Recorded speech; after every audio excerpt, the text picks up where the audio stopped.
ಬೇಸಿಗೆ ಆರಂಭದಲ್ಲೇ ಬೆಂಗಳೂರಲ್ಲಿ ಜಲಕಂಟಕ ಶುರುವಾಗ್ಬಿಟ್ಟಿದೆ. ಸಿಲಿಕಾನ್ ಸಿಟಿ ಬೆಂಗಳೂರಿಗೆ ಟ್ಯಾಂಕರ್ ನೀರೇ ಆಧಾರ ಆದಂತೆ ಕಾಣಿಸ್ತಾ ಇದೆ.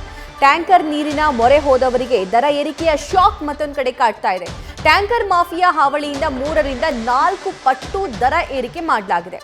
ಈ ಹಾವಳಿಗೂ ಬ್ರೇಕ್ ಹಾಕೋದಕ್ಕೆ ಮುಂದಾಗಿರುವಂತಹ ಬಿಬಿಎಂಪಿ ಹಾಗೂ ಬಿಡಬ್ಲ್ಯೂಎಸ್ಎಸ್ಬಿ ಖಾಸಗಿ ನೀರಿನ ಟ್ಯಾಂಕರ್ಗಳ ದರ ನಿಗದಿ ಮಾಡುವಂತಹ ಸಿದ್ಧತೆ ಈಗಾಗಲೇ ನಡೆಸಲಾಗ್ತಾ ಇದೆ.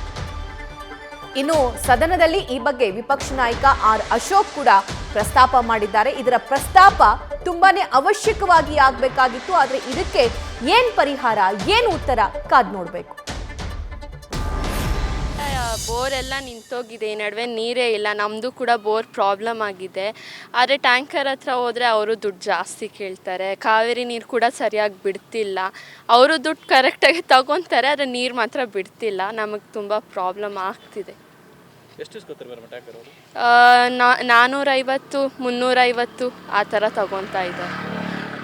ಏನಾದ್ರು ಬೋರ್ವೆಲ್ಗಳನ್ನು ಡ್ರಿಲ್ ಮಾಡಿದ್ರೆ ಕುಡಿಯೋ ನೀರಿಗೆ ಸಿಗ್ತೈತೆ. ಈಗ ನಾವಿನ್ನೂ ಫೆಬ್ರವರಿಲಿದ್ದೀರಿ, ಇನ್ನು ಮಾರ್ಚ್, ಏಪ್ರಿಲ್, ಮೇ ಗೊತ್ತಿಲ್ಲ, ಜೂನ್ವರೆಗೂ ಏನಾಗುತ್ತೋ, ಇನ್ನು 4 ತಿಂಗಳು. ಈಗಲೇ ಇಷ್ಟು ಕುಡಿಯೋ ನೀರಿಗೆ ಹಾಹಾಕಾರ ಆದರೆ ಮುಂದಿನ ದಿನಗಳಲ್ಲಿ ಏನು ಸಮಸ್ಯೆ ಆಗ್ತೈತೆ. ಇವತ್ತು KRS ಕೂಡ KRS ಅಲ್ಲಿ ನಮಗೆ ಸರಿ ಏನು ಇರಬೇಕಾಯಿತು ಅಷ್ಟು ನೀರಿಲ್ಲ ಈ ಸರಿ. KRS ಅಲ್ಲಿ ಕಳೆದ 2023ರಲ್ಲಿ 29.93 TMC ನೀರಿತ್ತು. ಈಗ 8.99 TMC ನೀರಿದೆ. ಅದೇ ರೀತಿ ಆಲಮಟ್ಟಿಯಲ್ಲಿ 62.08 TMC ನೀರಿತ್ತು.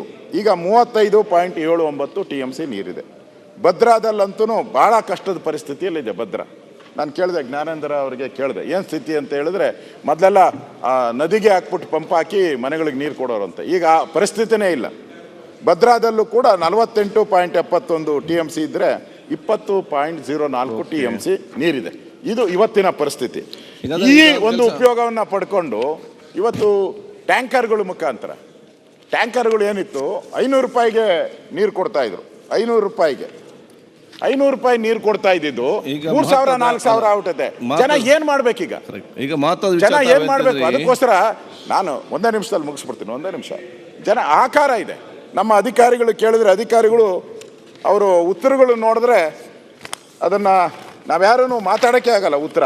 ಅಷ್ಟು ಬೆಂಗಳೂರದು ಕುಡಿಯೋ ನೀರಿನ ಅಭಾವ ಇರುವ ವಿಚಾರ ಪರಿಶೀಲಿಸುತ್ತೇವೆ.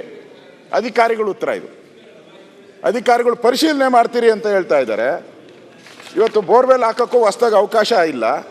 ಈ ಪರಿಸ್ಥಿತಿ ಆದರೆ ಮುಂದೆ ಜಾನುವಾರುಗಳಿಗೂ ಕೂಡ ಸಮಸ್ಯೆ ಆಗ್ತೈತೆ.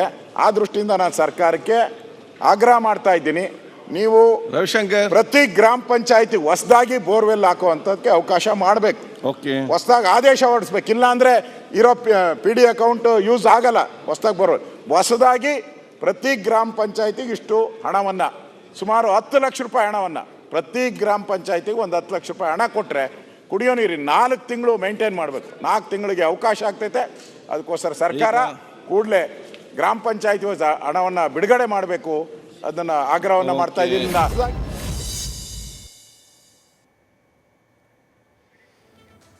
ಈ ಬಗ್ಗೆ ಮತ್ತಷ್ಟು ಲೈವ್ ಡೀಟೇಲ್ಸ್ ನಮ್ಮ ಪ್ರತಿನಿಧಿ ಧ್ರುವ ನೀಡ್ತಾರೆ. ಧ್ರುವ, ಆಕ್ಚುಲಿ ಈ ಚರ್ಚೆ ಆಗಬೇಕಾಗಿರುವಂಥ ಅವಶ್ಯಕತೆ ತುಂಬಾ ಇತ್ತು.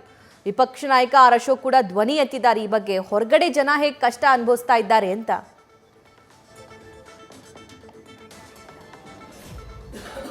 ಸಭಾ ರಾಜಧಾನಿಯಲ್ಲಿ ಈಗ ಸದ್ಯ ಕುಡಿಯುವ ನೀರಿಗೆ ಹಾಹಾಕಾರ ಶುರುವಾಗಿದೆ.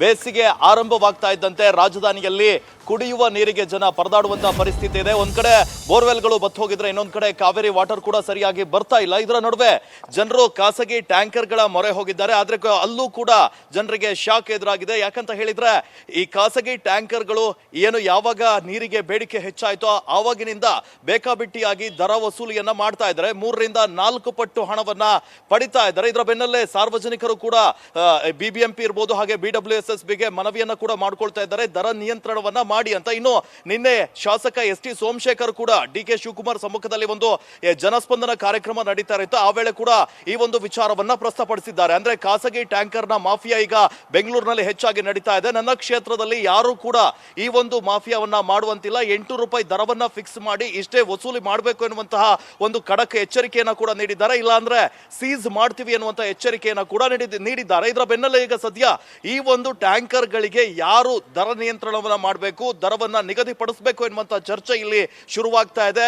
ಮುಖ್ಯವಾಗಿ ಜಲಮಂಡಳಿ ಈ ಒಂದು ಖಾಸಗಿ ಟ್ಯಾಂಕರ್ಗಳಿಗೆ ಲೈಸೆನ್ಸ್ ಅನ್ನ ಕೊಡುವಂತ ಕೆಲಸವನ್ನ ಮಾಡುತ್ತೆ, ಅವರೇ ಮಾಡಬೇಕು ಅನ್ನೋದು ಈಗ ಸದ್ಯ ಪಾಲಿಕೆ ಹೇಳ್ತಾ ಇರುವಂತದ್ದು. ಜಲಮಂಡಳಿ ಕೂಡ ಈಗ ಈ ವಿಚಾರಕ್ಕೆ ಸಂಬಂಧಪಟ್ಟಂತೆ ಸರ್ಕಾರಕ್ಕೆ ಒಂದು ಪ್ರಸ್ತಾವನೆಯನ್ನು ಕೂಡ ಸಲ್ಲಿಕೆ ಮಾಡಿದೆ. ಸರ್ಕಾರ ಏನಾದರೂ ಒಪ್ಪಿಗೆಯನ್ನ ನೀಡಿದ್ರೆ ಶೀಘ್ರದಲ್ಲೇ ಬೆಂಗಳೂರಿನಲ್ಲಿ ಖಾಸಗಿ ಟ್ಯಾಂಕರ್ಗಳಿಗೆ ದರ ನಿಗದಿಯಾಗುತ್ತೆ. ಇದರಿಂದ ಜನರು ಕಡಿಮೆ ದರಕ್ಕೆ ನೀರನ್ನ ಪರ್ಚೇಸ್ ಮಾಡಬಹುದು ಎನ್ನುವಂತ ಮಾತುಗಳು ಕೂಡ ಕೇಳಿ ಬರ್ತಾ ಇದೆ. ಆದ್ರೆ ಇದು ಸಾಕಷ್ಟು ಗೊಂದಲದಿಂದ ಕೂಡಿರುವಂತಹದ ಕಾರಣಕ್ಕಾಗಿ ಈ ಒಂದು ಖಾಸಗಿ ಟ್ಯಾಂಕರ್ಗಳ ದರ್ಬಾರಿಗೆ ಯಾವಾಗ ಮುಕ್ತಿಯನ್ನ ಹಾಕ್ತೀರಿ ಎನ್ನುವಂತಹ ಪ್ರಶ್ನೆಯನ್ನ ಕೂಡ ಜನರಲ್ಲಿ ಮಾಡ್ತಾ ಇದ್ದಾರೆ. ಸಭಾ, thank you Dhruva. News first ನಿರ್ಭೀತಿಯಿಂದ ನಿಮ್ಮ ಪರವಾಗಿ.